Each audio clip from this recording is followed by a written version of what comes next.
Hey, I hope all is well. This is Professor Theo. This is going to be a video over both forms number 4 and form number 5.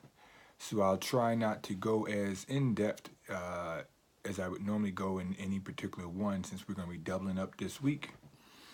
So let's get right into it. I hope all is going well on this Sunday. Hope you had a great weekend.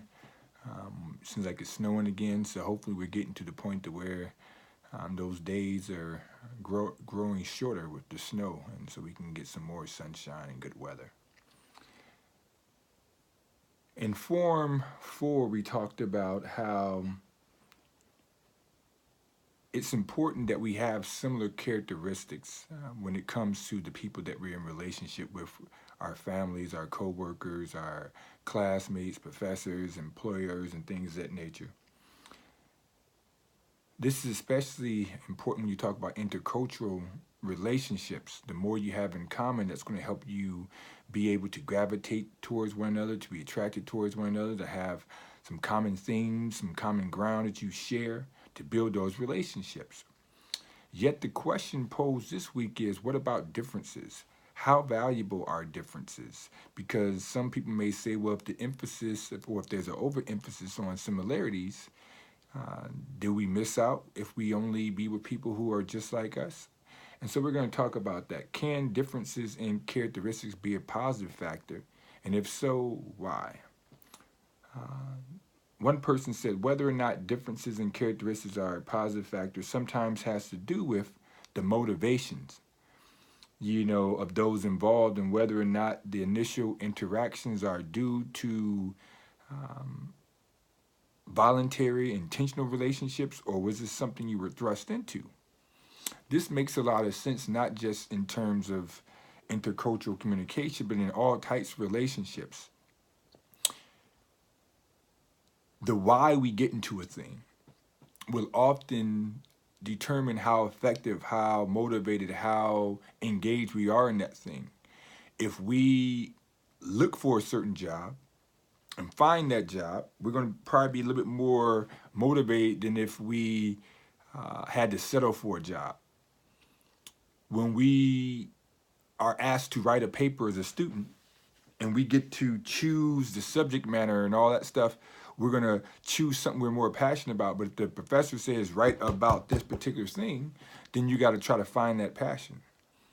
Same thing with relationships. When we're intentional, the reason why we get into certain relationships will determine the outcomes of those relationships oftentimes.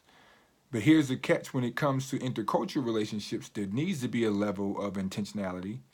So sometimes we would be thrust into those relationships, and if we're not thrust into them by, because sharing the same classroom or working together or certain things of that nature, there are some who, if not thrust into those relationships, simply won't get into them. They won't be intentional. They won't go out of their way to pursue those intercultural relationships.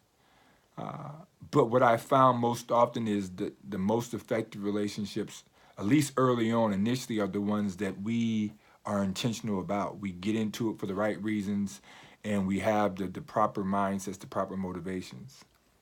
But even ones we're thrust into, you'd be surprised that when put in situations where you have no choice but to do a certain thing, we will surprise ourselves about what was already in us. Someone says we tend to gravitate towards those who are like us in one cultural aspect or another, but having differences allows us to learn from one another. It gives us opportunities to acknowledge the different ways of doing things and to be more efficient than we are currently doing.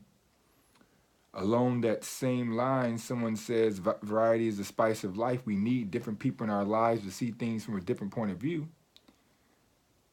Someone else on that same vein said, if we accept diversity in our relationship, we instantly get a broader number of potential solutions and opportunities to learn something we may not have thought of from our own perspective. If we are not diverse in our relationships, we may be stuck in the same mindset forever. Someone else chimed in along those same lines. We can all learn from each other's differences. We can absorb, apply, and respect different ideas, theories, and traditions. And finally, in that same vein, someone says those will teach us and help us to grow. Those type of relationships will teach us and help us to grow. So the reoccurring theme in those particular answers was, yes, there is a richness in being in relationships with people we have a lot in common with. That's important. But it's also important, there's a richness in being in relationship with people that we don't have things in common with. People who will challenge us, people who will sharpen us.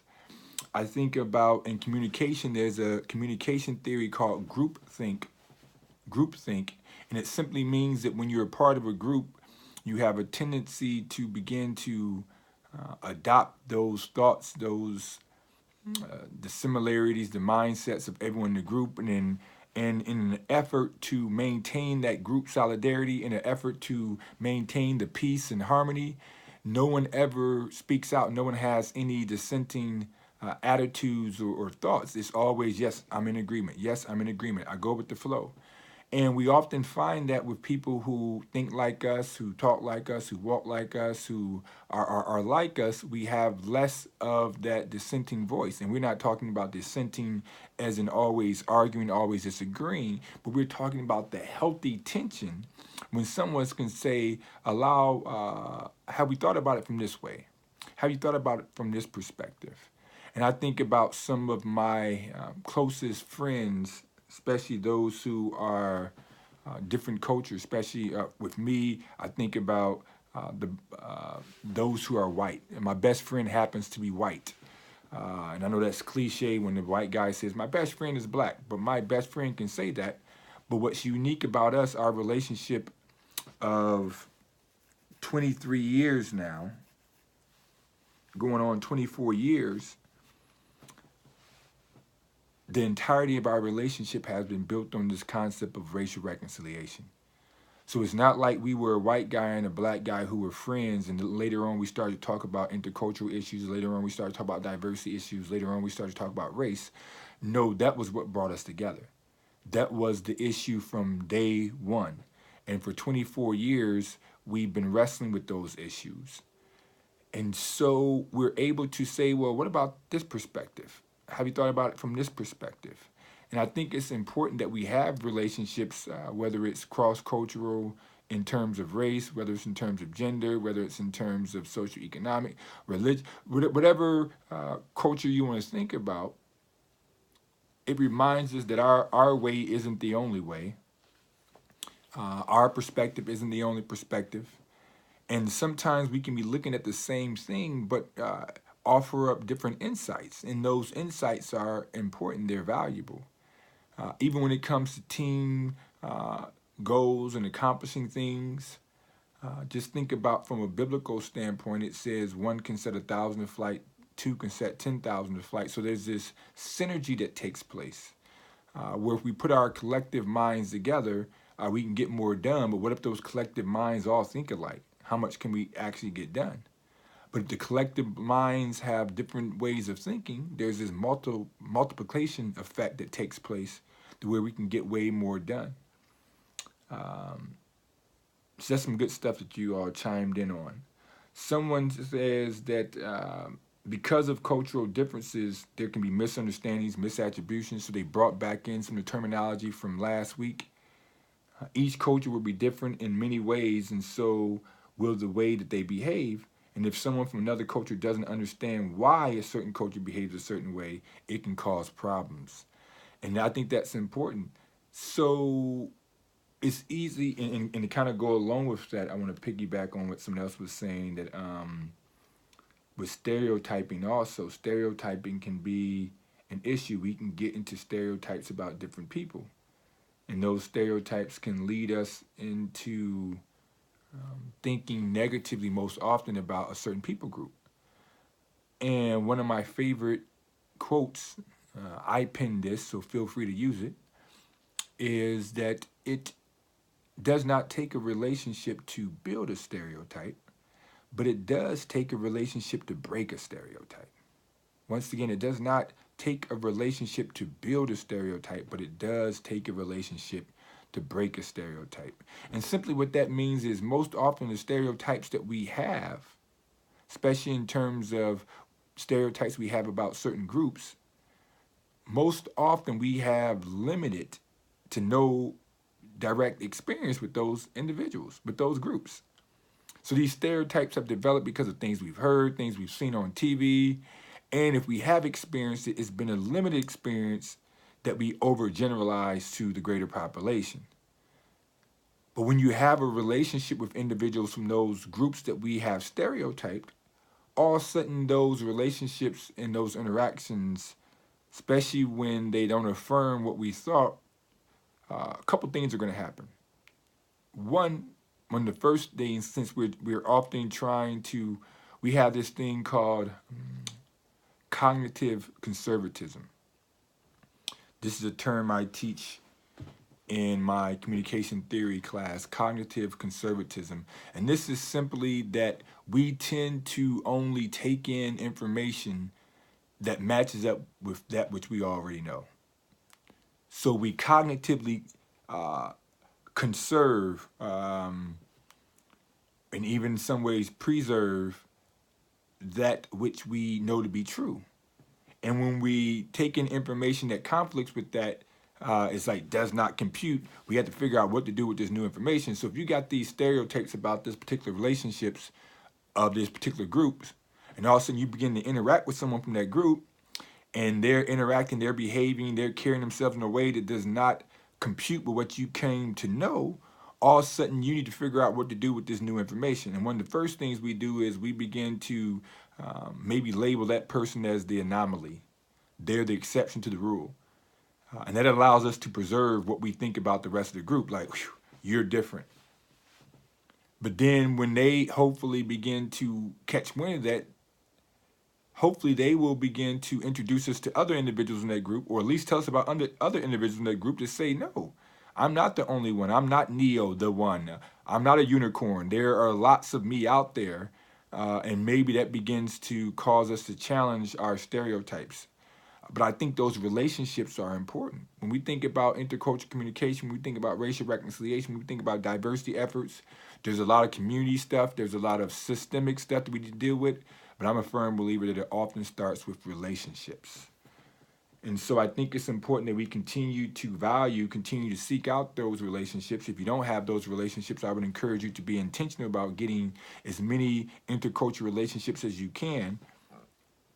Establish what we call an intercultural alliance, which is a relationship with someone of a different culture that you really want to learn more about, that you can create this safe environment, ask the right questions. They can ask you questions and neither one feels judged, and there's no stupid question, and you're able to, hey, what about this?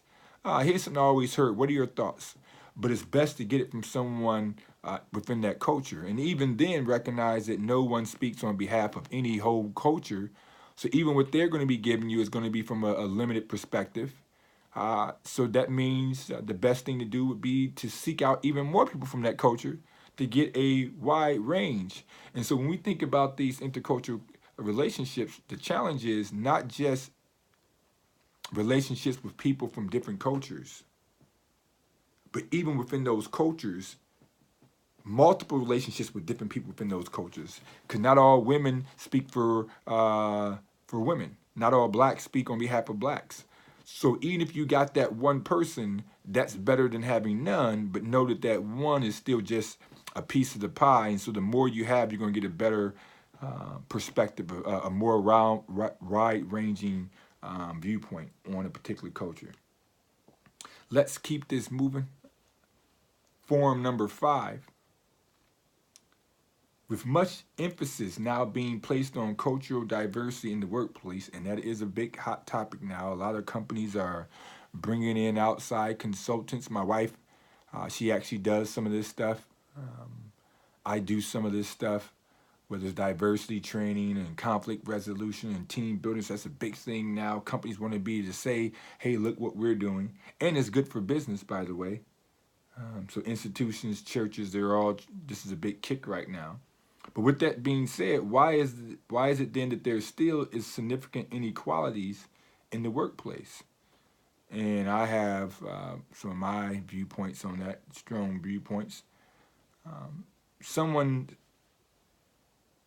answered the question by posing the question, because this particular person had limited experience as far as seeing that this was still an issue. So sincerely asked, is it still a widespread problem in the U.S. as a whole, or more of a problem in certain geographical pockets? And they said that these issues were not as prevalent, close to non-existent in the Air Force and probably in other areas of the military, because those are multicultural organizations. So that's a great question.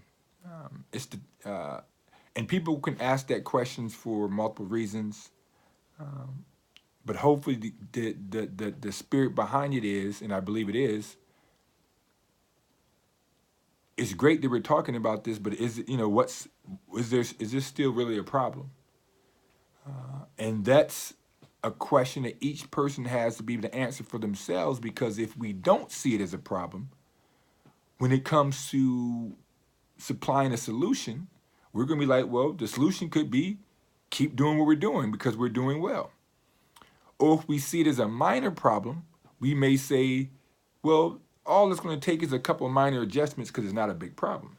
But if we see it as a major problem, then we're going to need more major solutions. So I think it is important that we start with that question. Is this still a problem? Does this still go on? Are there still inequities? And well, let's hear from some of you all and see what your thoughts are. Someone says, when I look at the company I'm currently work for, I can tell you that only white men that I work for with hold upper to middle management positions. We have very few women holding any management positions. The diversity in my workplace in regards to race is even rare. And I noticed in a lot of workplaces, this is very true as well.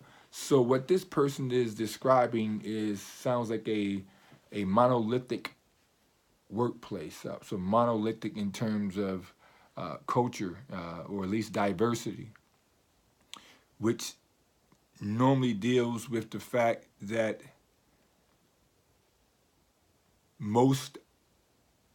rare that there's any minorities there to begin with, and most of the higher up power positions are held by the majority culture, which in America, number one top of that line would be white males. Now you may have some companies that we talk about where they become like plural approach, where you would have a little bit more minorities that reflect the greater society, but they're still relegated to the lower ends of the workplace.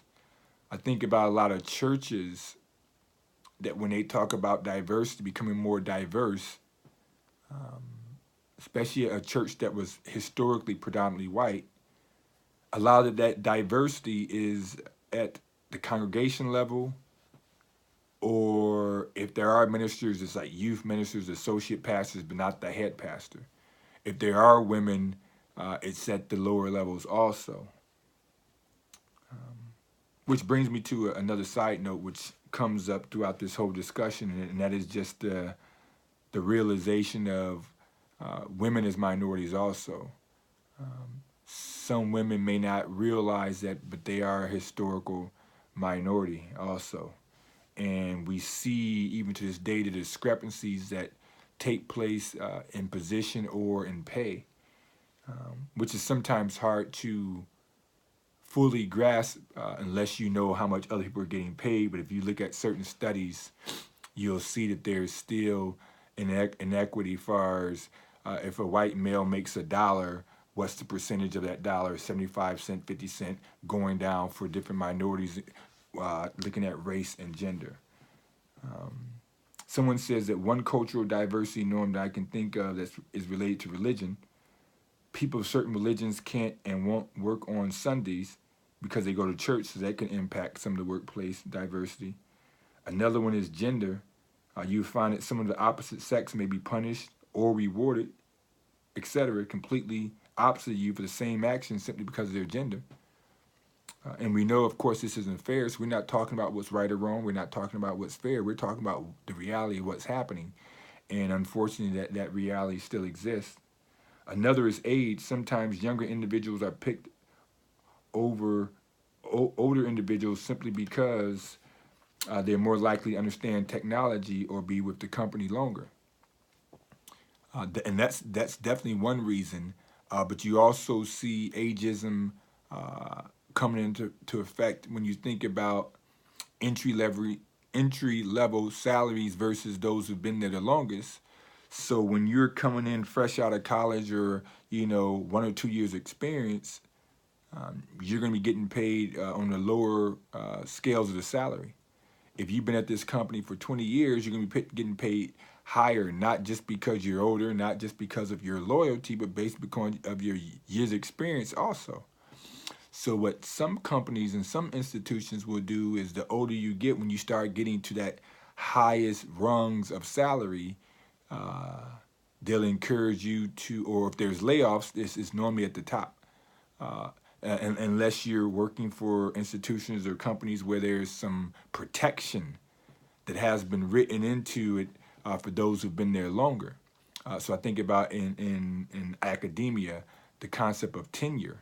As you become a tenured professor, you have a little bit more protection.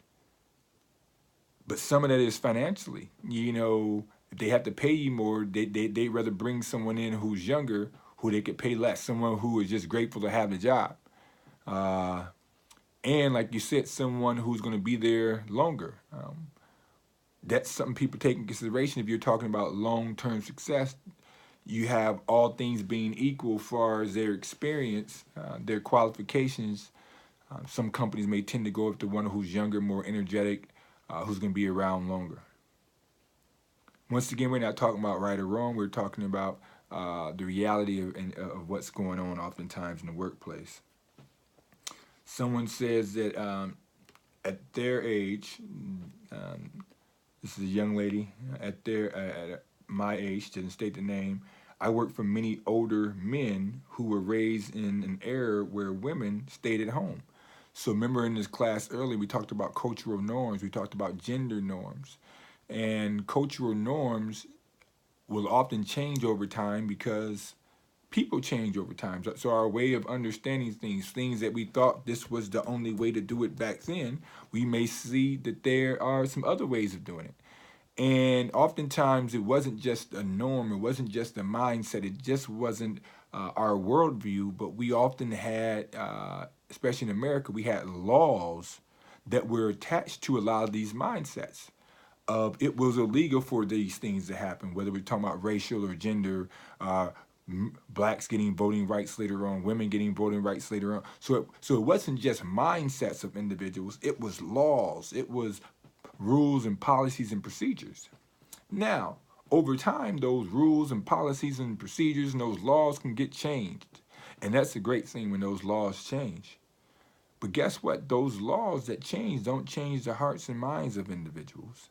So you may still have some people who have a certain mindset that doesn't match up with the rules and the regulations and the laws of today. But they can find loopholes where discrimination can still take place, where someone may get passed over for a promotion, but it won't be so egregious that it'd be a clear-cut case. But they know it, someone else will know it, but they may not necessarily be to prove it. And it's oftentimes because there may be certain individuals that although the rules and regulations and laws have changed, that they still hold these mindsets about what women can do, what a black person can do, what minorities can do, what immigrants can do.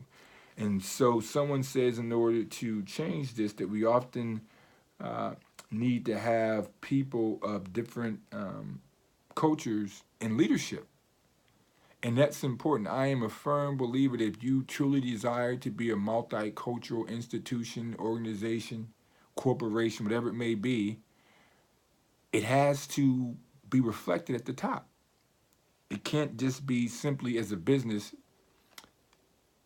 your diversity effort is at your clientele. You have a diverse population of consumers.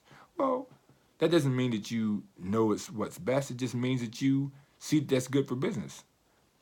Or you have diversity in the mailroom and janitorial staff, and but no one in the corporate office.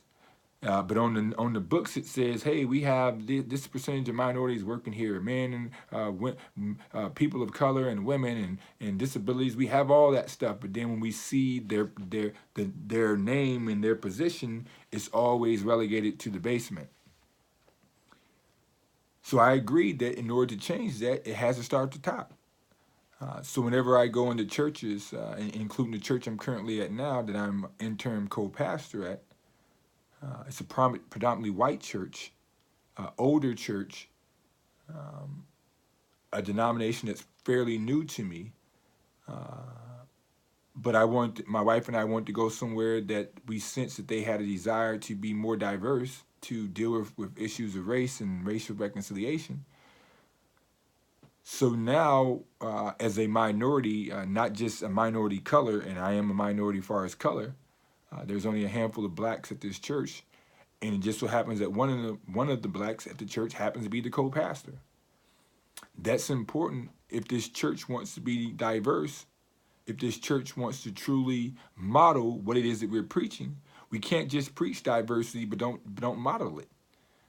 And people don't want to hear this oftentimes. When we talk about issues of race and we talk about issues of diversity, especially in America, we don't want to talk about the issue of power. In other words, we want diversity, we want racial reconciliation, but no one wants to give up or transfer a power. So you getting more people of color or more women in your institution, that's great. But if there's no shift in power, if there's no sharing of the power, if there's still inequality in terms of the higher up status, then we're really not doing what we say that we're doing. We're just sugarcoating it. We're pretending. The same way in any situation, if you tell someone that we're in this thing together, whether it's a marriage, whether it's no matter what it is on an athletic team, what you're saying is, I'm going to give you the same power and authority to make this thing work. But if I'm still the one in control, if I'm still the one with all the power, all the resources, but it looks good to have you on my team, but you have no true say, then are we truly a team? And so I think it's important, and I agree that we need to have diversity at all levels, not just at the basement level. Someone talks about stereotyping, that if you have certain stereotypes, if you believe that, and this was interesting because this person said that due to stereotypes, you may have certain minorities who may not apply to work at a certain place if they think this place is not going to be conducive to their growth as a minority. It's a catch-22 then, because you may have a predominantly white establishment that wants to be more diverse in terms of race and ethnicity, but truly can't find anyone to come work there because a lot of the people who would be qualified are saying, I'm not going to go work at that place. And so how do you complain about a lack of diversity at a place, but then some of us may have to be the ones who help solve that problem? So we can't just point out the problem, we got to be part of the solutions. But this person also said the flip side, that predominantly white workplace may have had some negative experiences with a certain minority, and now they lump everyone up in that group, and now they want to hire certain minorities.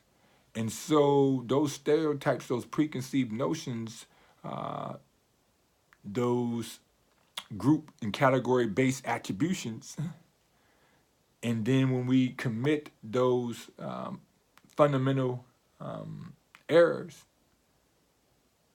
and even those ultimate fundamental errors, and we begin to not allow individuals and not allow circumstances to dictate who we hire, but we just group everyone together, we end up missing out. The company misses out, the employer is missing out, the employees missing out, and the consumers miss out. Because when we do have diverse institutions, I think it benefits everyone. And lastly, someone just talks about the changing in how we do work may eliminate certain people from being able to work, thinking about just practical things like scheduling. Practical things about if someone's trying to raise a family, yet trying to make ends meet, certain jobs have certain hours where I have to be home with my family at that time, so we can't work. Or I have to wait till my family goes to bed, now I'm doing swing shift, I'm going in at midnight. So this person was pointing out just some practical things in how the work workplace has changed so dramatically that going out of the days of the Industrial Revolution when things were like laid out and you can get a set schedule, things are all over the place now. So certain families, certain cultures that maybe have an emphasis on family, or maybe if you're thinking about from a gender who would traditionally have an emphasis on nurturing the family, but still, if they're a single mother and they still need to make ends meet, but how do they do go to work and also have childcare? And so there could be some practical things that are going on in our society that's also hindering the diversity in the workplace. All right. So this has been a 30-minute video, a little bit longer than what I expected, but it was about 14 and 16 minutes a piece since we were doubling up. I hope you've been appreciating these videos. I know I really appreciate the opportunity to interact with you all and to chime in and to highlight some of the things you chimed in with the forum. I've gotten just about all your papers, and so I've started that process. So you're going to begin to see grades around Friday and Saturday. And so I look forward to reading those interviews. I'm already excited by the fact that some of you, even when you posted those interviews, sent a little comment saying that you were challenged and stretched and really enjoyed the assignment. This is definitely one of my favorite assignments in regards to knowing that it gets people out of their comfort zones and you're able to learn about either someone brand new or someone that you knew, and you learn some things you didn't know about them. And so I think it's always important that we're intentional about reaching out to people of different cultures and learn as much as we can. All right, this has been Professor Theo Williams. Hope you enjoy the rest of your weekend as we start back on Monday. And I look forward to reading those papers. I look forward to the next forum. And I hope you have a blessed week. Take care and God bless.